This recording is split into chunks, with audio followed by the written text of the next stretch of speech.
Thank you all for joining us today. My name is Beth Ann Stubing. I'm the Director of Publications and Press, and I am truly and honestly, for the first time ever, able to say that I am thrilled, beyond thrilled, to join with a group of women today.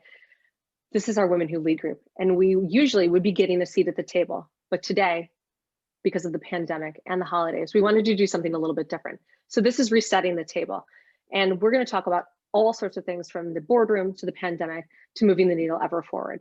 And we're going to start with some questions from the late, great Shirley Chisholm, who said, if they don't give you a seat at the table, bring a folding chair. And it is that mindset that we begin today. And I'd love us to each introduce ourselves. Gaynor, would you give us a start off as our professional staff liaison? Hi, I'm Gaynor Sinishin. I'm ILTA's Director of Education. Hi, I'm Kelly Cage. I'm a Senior Director for Corporate Legal IT at Liberty Mutual Insurance, but also one of the newest members of the Women Who Lead team. Hi, my name is Jima Kato. I'm the Director of Knowledge Management Innovation at Gibson, Dunn & Crutcher. I'm based out of the Los Angeles office. Hi, my name's Kim. I am a project manager at Norton Rose Fulbright in the Toronto office, and I started at the same time as Kelly, so I'm also a new member of Women Who Lead. Hi everyone, I'm Catherine Monti. I'm the Chief Knowledge and Innovation Officer at Fox Rothschild in Philadelphia, and I'm one of the co-chairs, and it's been a pleasure just being part of this group for the past several years. Hi, I'm Michelle Gassmeyer. I am the Global Director of Information Governance, Risk, and Compliance at Denton's, based in the Chicago area, and I co-chair the group with Catherine. Again, an amazing experience, and so excited to have our new members, Kelly and Kim, join us, as well as Jima and Gaynor be part of the team. Ladies, thank you so much for joining us today as we reset the table. Our first questions are going to be a little bit along the lines of our normal getting the seat at the table. And I want to talk through the idea of what seat would you pull up to the table and what does the ideal table look like? Kim, Jima, what does it look like for you ladies? We had talked about having a round table as opposed to a rectangular table because it allows everybody to see each other and it gives everybody sort of the same level playing field. Tables that are rectangular tend to put people at the far ends in a more leadership position, and being able to contribute at a round table, I think, just gives everybody a better feeling of power and being able to contribute. I would agree with that. For me, a round table is sort of like a level playing field, very, very similar to what Jima was saying. The chair, we both chose a swivel chair for different reasons. For me, I would like a swivel chair so that sometimes if you just have a different perspective and you can turn yourself around and look in a different direction for a minute, you can get a different perspective. So for me, that's why a swivel chair would be my chair of choice. I love it. And you don't have to hold still. It's a great option. Kelly, the next question is going to be for you. And it's going to talk a little bit about the pandemic because you can't keep a seat at the table in these times exactly the same way we had been. So with the pandemic affecting every facet of our jobs, and I do know that this is a difficult question, how do you keep resetting your table? I think that's a great question. First, you really have to start with taking care of yourself. I know for me, I'm focused on myself, but also my teams so that we can be the best leaders possible.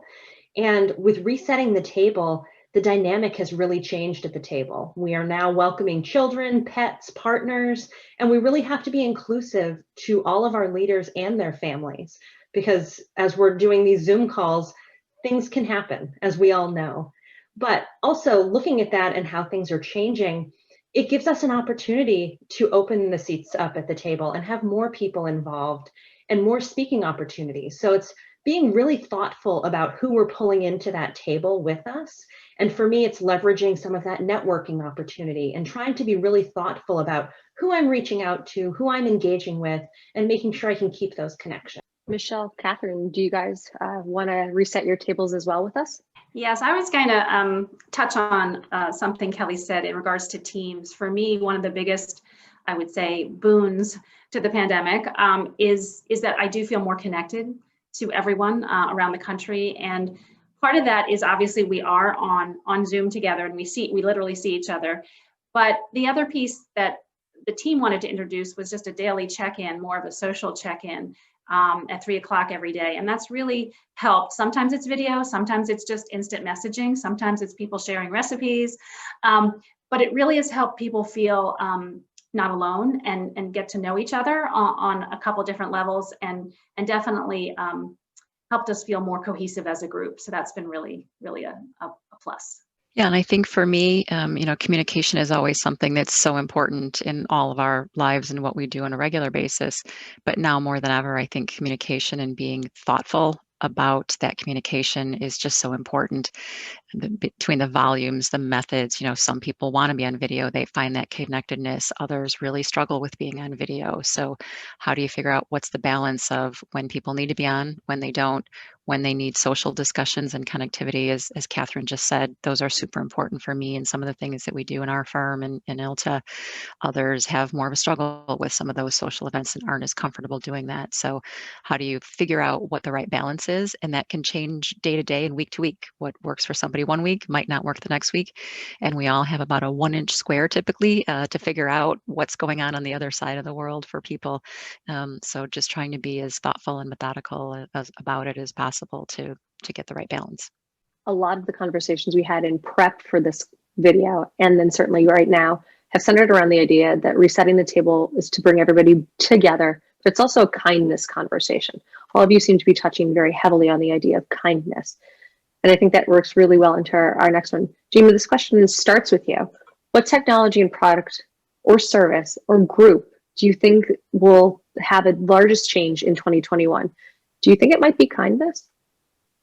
I think it might be. In some respects, 2020 was definitely sort of the biggest disruptor we've seen with the pandemic. And so I think 2021 is going to lead us into how we react to that. I think a lot of companies and firms may not be going back into the office. At least right now, as of this recording, we don't necessarily have an end sight. And so I think technology-wise, a lot of things are going to change with workflow automation just because we're so desperate. We're in different places. We aren't all together in one office anymore. We have to look at ways to keep the work going. And so I think automating that's going to be a really big part of that.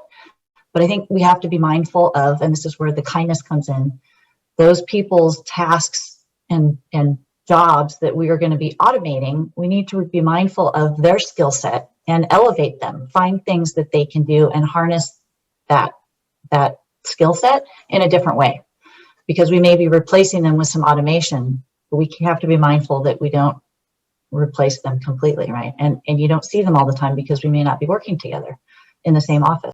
Michelle, is this something you're seeing as well? And do you have an idea about something that may change dramatically for legal tech in 2021? Yeah, absolutely. I think everybody's going to come out of the pandemic around the world and in different organizations at different times, right? Whether it's across different law firms, with our clients, with our business partners, we're all going to hit that at different paces in different ways in the next year or so.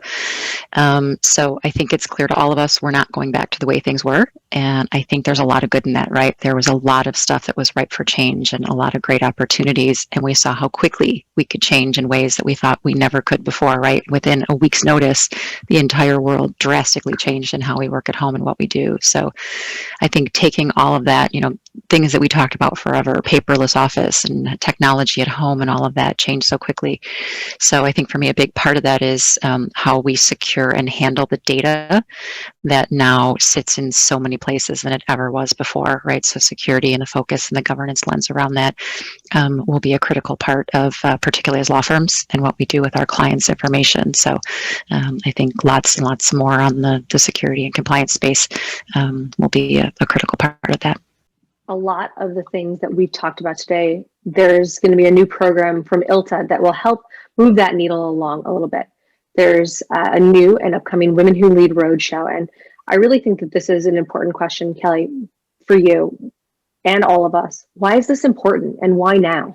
Yeah, so I think it's critical right now to bring people together and not forget about focusing on our personal growth, but also the technology trends and what's changing in the industry.